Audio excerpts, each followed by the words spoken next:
I have very little self-storage experience. I'm thinking, okay, you're renting out these basically empty garages. What could there be to value add? So tell us a little bit about that. We put hardwood floors and granite countertops and Yeah, that's what I figured. Yeah. and then just charge more rent. So the value add, it's not a cookie cutter approach, Annie. Each value add strategy is different based on the property. And I would kind of put them into three categories, right? So the first one that probably makes the most sense for everybody is expansion, right? If we feel like we're in a market where the demand outstrips the supply, we may build out an additional, let's say 20,000 square feet of climate controlled storage. And the value add component there really is getting those units full. And that's the growth in income and NOI that we're shooting for, right? So putting a shovel in the ground is one level of value add. Another value add could be what we call management improvement value add. So especially with the smaller mom and pop type operators, there's some ancillary income items that we would consider our low hanging fruit that sometimes just smaller operators don't take advantage of, right? Things like U-Haul truck rental, point of sale retail items, tenant insurance programs. Those are things that require some work and infrastructure to support. And so many times the smaller operators won't do that, but there's nice revenue streams there available for the operator to take advantage of. So sometimes the value add may be that or a combination of those two things.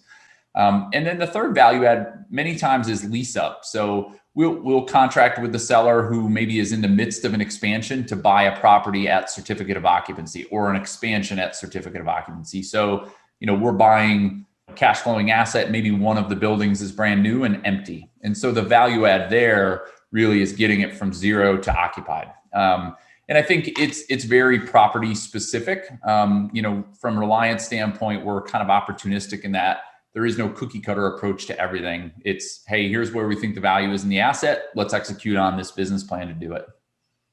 Got it. And so now that we understand self-storage a little bit better and how it works, so let's shift gears and talk about from a passive investor standpoint. And you said you had started out as a passive investor, and so from a passive investing standpoint, if I'm looking at two different opportunities, multifamily versus self-storage, what are some of the things that I should be thinking about in terms of why I should invest in one asset class versus the other? What are some of the things that drew you to self-storage? And then also, what are some of the risks to be aware of?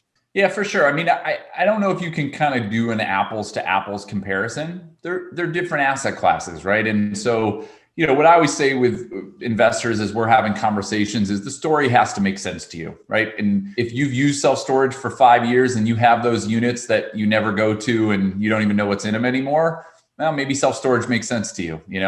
I think there's definitely some advantages to multifamily as well, right? Everybody's got kind of their own thing. So it's not like hey, compare, contrast. I think it's more so why self-storage makes sense to a lot of people is the reasons we had already talked about, and most people kind of fall back to this recession resiliency idea.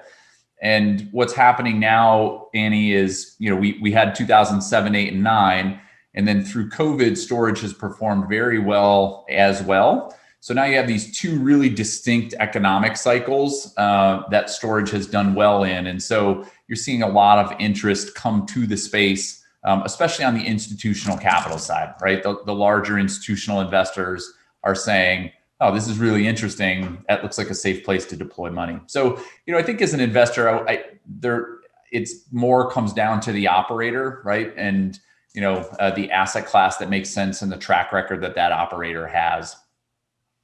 So I have a question. I'm kind of curious to learn a little bit more about, kind of similar to what Annie's asking, but I'm curious about how you all evaluate potential opportunities that you're looking at. Talk to us about that. What are the different strategies you look for?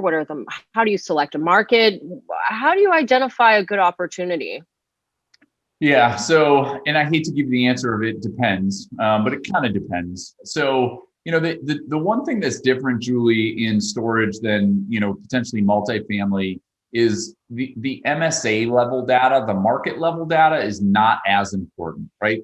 With storage, it's the 1, 3, and 5 mile radius around the facility that matters most. Because if you think about it, again, we're renting a garage. So if it's not convenient to work or home, you're not going to travel for a specific self-storage facility. Where apartments, you may, right? If it's in the right school district or convenient to, shopping or maybe a downtown kind of nightlife feel, you may travel 15 minutes out of your way to live there. With storage, what really matters is that micro market around your facility. And so, Julie, we're looking at the same demographic trends that any asset class is looking at, right? So population growth and job growth, average income, traffic count at the site, those types of things. But if our acquisitions team was on the line with us, what they would talk about is they try to build a story, right? There's no one magic metric that says this is a great deal. If the supply is under X, then it's a great deal. It's generally true that if supply is under a certain number, it's probably going to be good. But that it doesn't hold true across the board. So what we try to do is take a little bit of information on the market and come together with a story that says, okay, here's why we want to be here. Potentially we've had great population growth the last 5 years, and it's projected to be strong the next 3, right? Because we have these employers in the market.